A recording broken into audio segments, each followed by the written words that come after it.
ఇప్పుడు కేసెస్ అంటే ఇది కూడా కేసెస్ రాయండి. యో విష్ బోత్ ఆర్ సేమ్. అర్థం చేసుకోవాల్సింది ఏంటంటే ఇప్పుడు ఈ ఈవెంట్లో మన క్రైటీరియా ఏంటిది? 2 హెడ్స్. 2 హెడ్స్ రావడానికి first N of event consider చేయాలి, ఫైండ్ అవుట్ చేయాలి. ఎన్ ఆఫ్ ఈవెన్ అంటే ఏంటి బిడ్డ? Number of favourable cases. మన ఫేవరబుల్ కేస్ ఏంటిది? మన ఈవెంట్లో ఉన్నటువంటి కేసు ఏంటది? 2 హెడ్స్. 2 హెడ్స్ రావడానికి క్రైటీరియా ఏంటిది? Only 1 criteria.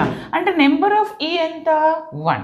ఇప్పుడు నాకు టోటల్ నెంబర్ ఆఫ్ కేసెస్ ఏంటిది? మనకి total number of elements in the sample space, that is called the total number of cases.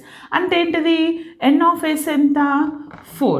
ఇప్పుడు నాకు ప్రాబబిలిటీ ఆఫ్ ఈవెన్ అంటే టోటల్ నెంబర్ ఆఫ్ 2 హెడ్స్ రావడానికి నాకు ప్రాబబిలిటీ ఏంటిది?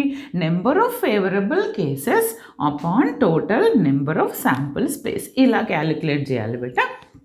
ఓకేనా? నేను